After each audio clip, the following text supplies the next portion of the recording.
Este é o açude do Cocorobó, né? Construído aí a partir de 1950 e concluído em 68. Em 69 as águas do Vaza Barris, né, e os seus afluentes foram represadas aí neste açude do Cocorobó. E aí ao longe você vê ali a Serra do Cocorobó, um termo indígena que significa barranco ou estrago causado pelas águas. E entre a Serra do Cocorobó, essas águas são represadas ali. E interessante que essa serra ela serviu também de lugar de entrincheiramento conselheirista na quarta expedição, quando a segunda coluna, né, vinda para Canudos, ao comando do general Cláudio Savagé, da quarta expedição, aquela serra serviu também como lugar de trincheira para os conselheiristas. Como diz o Manuel Neto, quem sabe sobre essas águas, né, a chaga se fechasse para sempre e Canudos não passasse do frio registro da história. Canudos está um pouco mais distante, a cerca de 8 a 12 quilômetros daqui dessa barragem, né? Então as águas elas são acumuladas a partir da Canudos antiga e vêm sendo represadas aqui neste lugar. O que vocês vão ver lá no que sobrou da primeira Canudos é esse pedestal aqui, né? Onde foi ficado o cruzeiro, né? Então, devido ao assoreamento do rio, vocês vão ver apenas a parte de cima desse pedestal, né? Mais ou menos essa parte assim desse pedestal desse cruzeiro, ao qual o Antônio Conselheiro fazia as suas pregações, né? Era o púlpito do conselheiro. Então, essa é uma fotografia feita por Augusto Flávio de Barros em 1897, em outubro, né? E aí você tem outra fotografia já da segunda Canudos, né? Uma fotografia mais de 1946, né? Já você vê que foi um monumento que ficou preservado durante a guerra, ficou intacto durante a guerra, foi o cruzeiro. Daí a preservação pelos sobreviventes da guerra, aqueles que construíram a segunda Canudos, dessa história, dessa narrativa.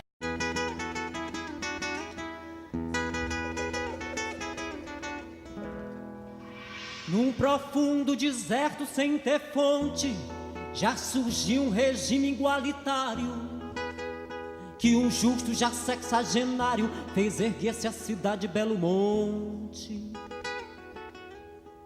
Para então vislumbrar o horizonte, sem maldade, sem crime, sem dinheiro, sem bordel, sem fiscal, sem carcereiro, mas foi morto e tomado por selvagem. A história fará sua homenagem à figura de Antônio Conselheiro. Eu acho impressionante, uma coisa única, né? Assim, essa guerra, esse crime, né? Crime de guerra absurdo, né? Que aconteceu aqui, né? Onde a vida humana não valia nada por interesses de poderosos, né? E fez um massacre terrível, né?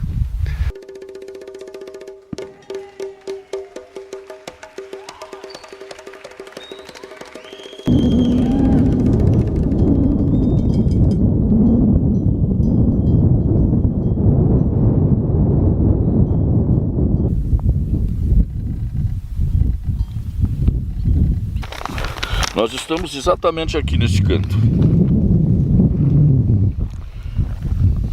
E pretendemos ir para onde? Pretendemos ir para o portal, o pórtico interno da igreja, que é aqui na minha frente aqui.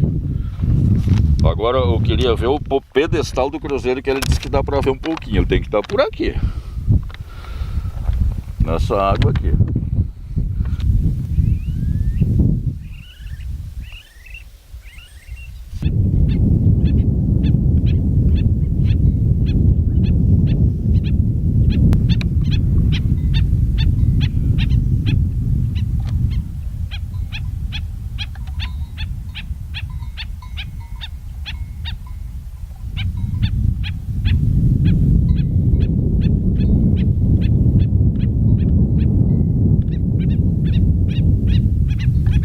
Pelo mapa a gente faria a volta aqui dessa horta, essa cerca toda aí, para chegar ali. Eu suponho que seja por dificuldade de passar de carro aí, mas como nós estamos a pé, podemos perfeitamente tentar ir na reta. Agora nós estamos deixando de ver pedestal da cruz, o pedestal original da primeira Canudos, que deve estar aqui à minha esquerda.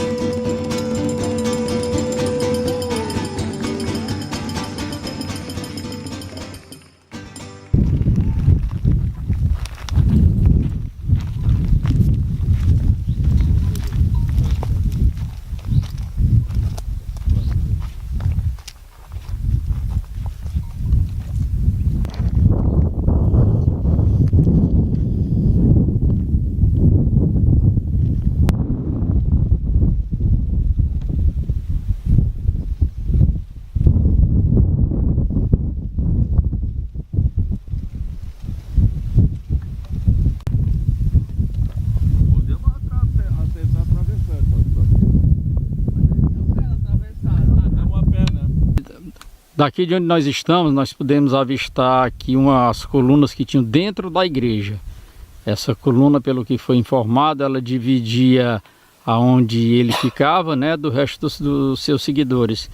A gente já conseguiu avistar ela aqui ao longe e estamos nos aproximando e vamos procurar também a parte da igreja original, né, que essa aí já é da segunda, mas aqui ao longe a gente já conseguiu visualizar.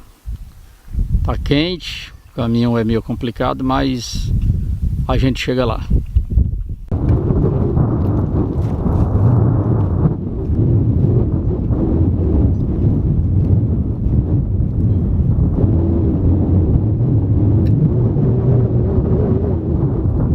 Vamos agora passando aqui na trilha, nos dirigindo lá para a antiga igreja da segunda Canudos. É um misto de seca com capim aqui que nasceu onde a terra é mais úmida, né?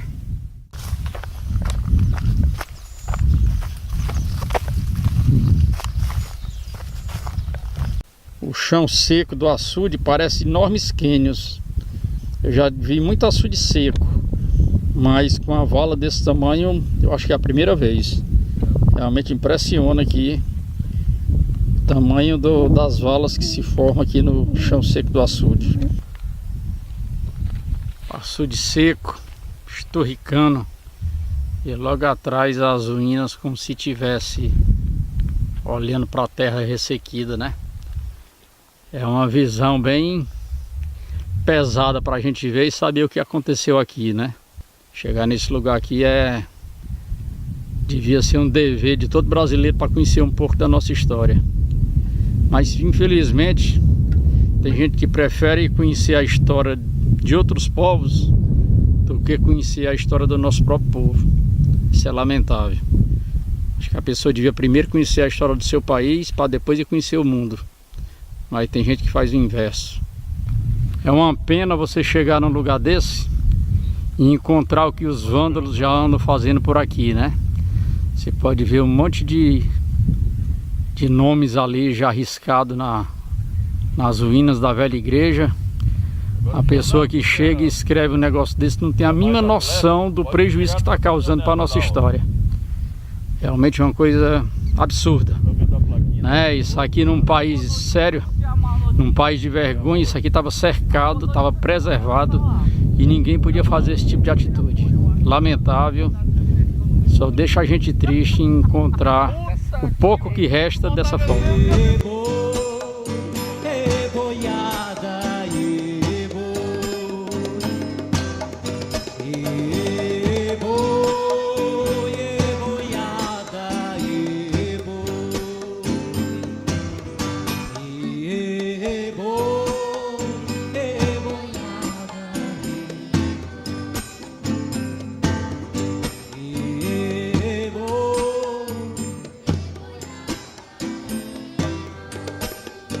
Isto aqui mostra como o Estado é capaz de ser cruel. como o Estado não se preocupa em proteger o povo. O Estado foi criado, Estado e igreja foram criados para proteger o pessoal do andar de cima. Aqui não houve uma guerra, aqui houve um massacre. Aqui eram miseráveis que moravam aqui, não eram comunistas, não eram guerrilheiros, não eram estrangeiros, não eram monarquistas, eram ninguéms.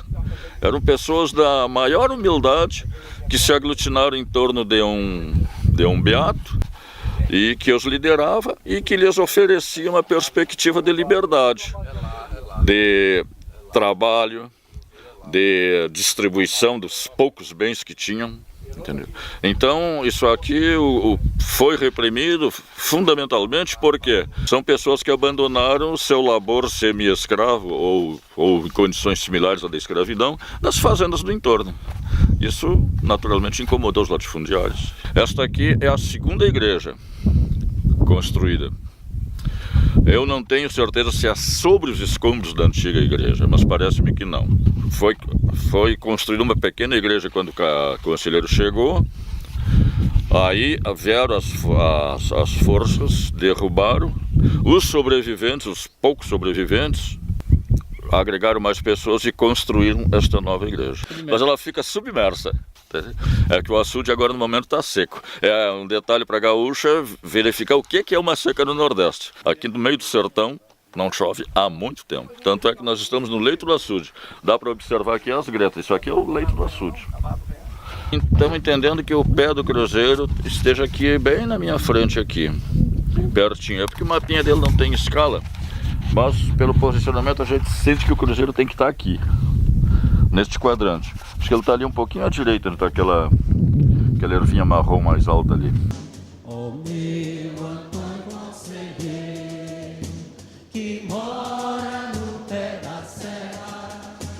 Oh, meu Antônio Conselheiro, que mora no pé da serra.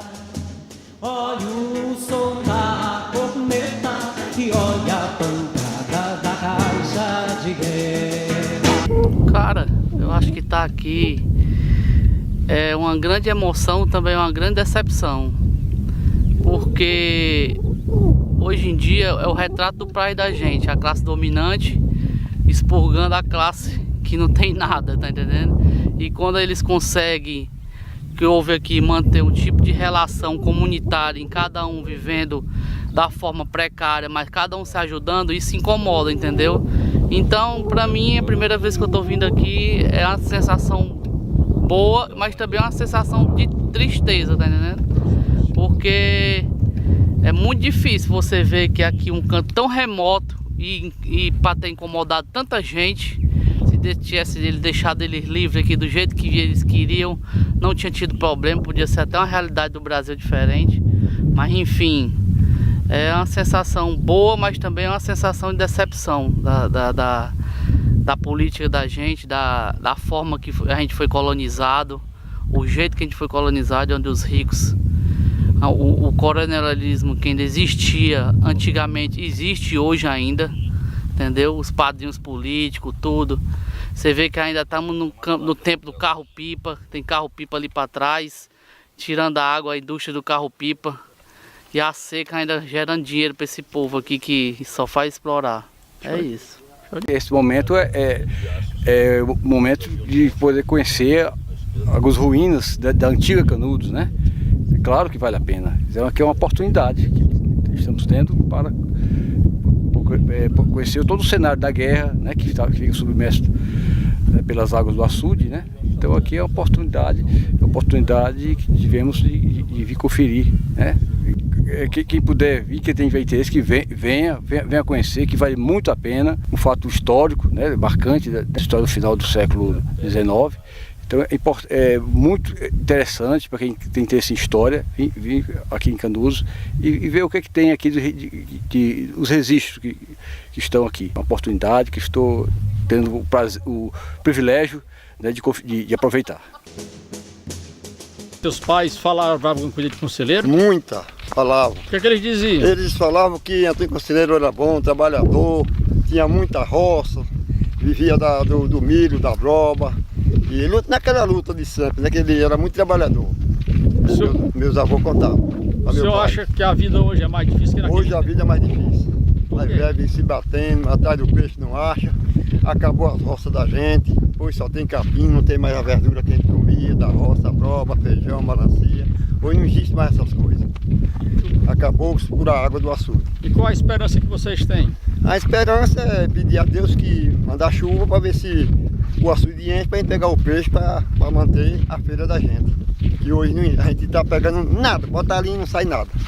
E vocês têm, alguém aqui tem fé no conselheiro, faz promessa ou não? Tem muita gente que fé. Meus parentes mesmo rezam para mandar chuva, para o conselheiro mandar chuva para a gente. Deus, primeiramente Deus, né? E depois o conselheiro, que era uma pessoa boa aqui na nossa terra aqui de Canudos.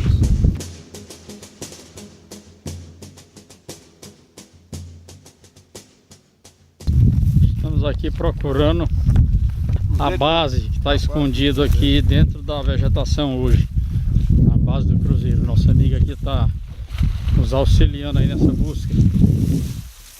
Vamos tentar achar, né? Ó meu Antônio Conselheiro, que mora no pé da serra. Ó meu Antônio Conselheiro, que mora no pé da serra. Aqui é a base do cruzeiro, do conselheiro. Era onde ele pregava, as orações deles era aqui. O lugar da cruz é aqui, ó. Ele era tirar a cruz daqui de dentro. Aqui, ó. Aqui tem mais ou menos a mais de 1 metro para baixo, para cavar, para tirar essa teia. Como é que o senhor diz? Aqui tem um aprofundamento mais ou menos 1,5 metro aqui, descendo aqui para baixo para encontrar a base do cruzeiro. É muito bonito aqui, tem escada, tem tudo aqui embaixo, onde ele subia, onde ele pregava. Isso aqui é tijolo, batido no cal, em cimento. Aqui, ele tem mais ou menos 2,5 metros de altura. A grossura meio grossa um pouco. Ele vinha mais ou menos até aqui assim. Ainda ele era plantado aqui. Aqui era onde era o lugar da cruz, não tem conselheiro. Muita gente pergunta o local. Que as pessoas quando chegam aqui vêm olhar, eles metem a mão, tiram o tijolo, botam por debaixo do subaco e levam para carregar, para destruir as coisas do conselheiro. Isso não pode tirar isso aqui. Isso aqui é uma preservação que quando o pessoal vinha achar no lugarzinho para ver a história onde é que está. Porque se tirar, acaba a história. Olha. Aqui tudo já carregaram, já tiraram aqui esse lado aqui. Ó. O pessoal diz, e a gente pode dar o tijolo para fazer? Não pode, porque se fazer uma coisa nova aqui, né, aí perde a realidade. É uma falta de consciência, uma coisa que eu sempre sou muito contra. É as pessoas chegarem e levar tijolo, levar telha, levar armador. E aqui estão destruindo o pouco que resta, algumas pessoas levando isso para casa, para ter um deleite próprio de só ela ficar olhando. Estamos aqui no Instituto Popular Memorial de Canudos, onde é um dos lugares que tem preservado a memória da história daqueles que lutaram e tombaram ali no final do século XIX, no Belo Monte, do Conselheiro, né? É interessante observarmos neste lugar 2 contextos da história, né? Primeiro, a chegada de Antônio Conselheiro em Canudos, em junho de 1893, na qual ele reforma a Igreja Velha de Santo Antônio e firma na frente dessa igreja uma cruz, um cruzeiro, no qual ele pede a Manuel Gonçalves que inscreva, né, edificado em 1893 por Antônio Mendes Maciel, conselheiro.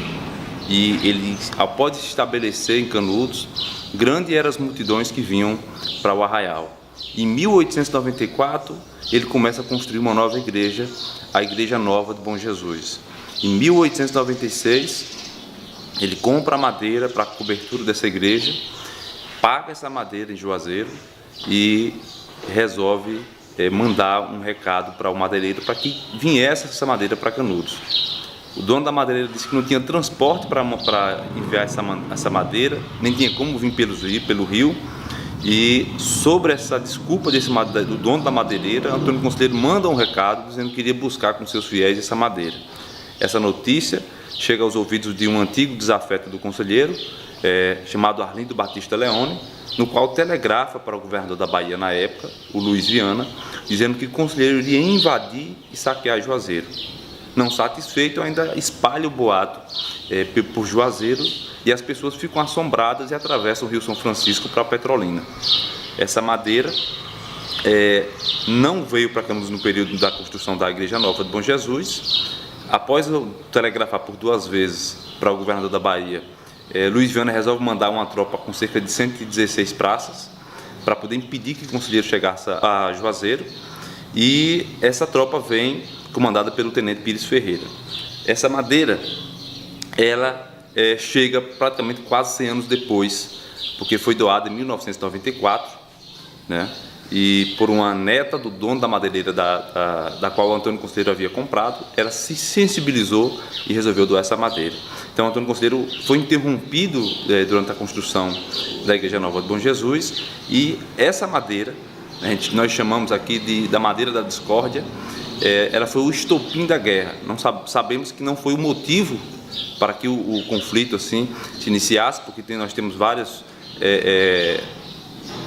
reflexões que retratam a questão política, econômica, social, religiosa da época, em que os coronéis perseguiam Antônio Conselheiro, em que a igreja também perseguia Antônio Conselheiro, em que a própria República dizia que Antônio Conselheiro queria restaurar a monarquia, e essa tríplice perseguição entre a igreja, Estado e os latifundiários fez com que essa guerra se iniciasse em 21 de novembro de 1896. Esta cruz, ela é o nosso símbolo de resistência, fé e luta do povo sertanejo. Foi o único monumento intacto durante a Guerra de Canudos. É o único que ficou de braços abertos, olhando para os que tombaram, tanto os soldados como conselheiristas, e resistiu ao fogo e às águas. Ao fogo porque durante a destruição da Canudos eles incendiaram o arraial, e essa cruz ela ficou no meio de todo aquele incêndio. E depois da construção da nova Canudos, da segunda Canudos, pelos sobreviventes da guerra, ela resistiu também durante a construção da barragem do açude do Cocorobó. Ela resistiu também à inundação e foi salva nesse período, em 69, às pressas, de dentro das águas do Cocorobó. E Dona Josefa, que era a guardiã desse cruzeiro, dessa cruz, ela dizia que quem olhar para essa cruz pode ver, ela venceu a batalha. E aí eu me lembro de uma canção de Júlia Pinto, em que ela diz: olha a guerra, olha a guerra, olha a guerra no mar. Morreu o secretário, ficou general. Morreu o secretário, ficou general. Quando chega o tempo da guerra, já se ouve a trombeta tocar. Ai amor, ai amor, ai amor. Ai amor, ai amor, ai amar. Chora pai, chora mãe, chora filha. Chora moça que vai se casar. E nesse contexto dessa canção, no qual Dona Júlia Pinto, uma filha sobrevivente da guerra, canta, nós vemos os mortos espalhados pelo arraial e essa cruz de braços abertos, pedindo paz, pedindo que aquela carnificina, aquele morticínio acabasse. Então, eis a cruz, erguida por Antônio Conselheiro em 1893, e a madeira que foi o estopim da guerra, a madeira da discórdia, como nós chamamos aqui. Essa inscrição ela foi feita a pedido do conselheiro a Manuel Gonçalves, que era um senhor, que era fundidor, que fazia placas de inscrições, geralmente de igrejas, cruzeiros, e o conselheiro pede que ele faça essa inscrição com o nome Antônio Mendes Maciel Conselheiro. O nome do Antônio Conselheiro era Antônio Vicente Mendes Maciel, mas talvez por uma questão de inscrição ou de letras que caberiam ali, ele pediu que acrescentasse o C em vez do V, que era do Vicente. Então tem Antônio Mendes Maciel Conselheiro, AMMC. A história fará sua homenagem à figura de Antônio Conselheiro.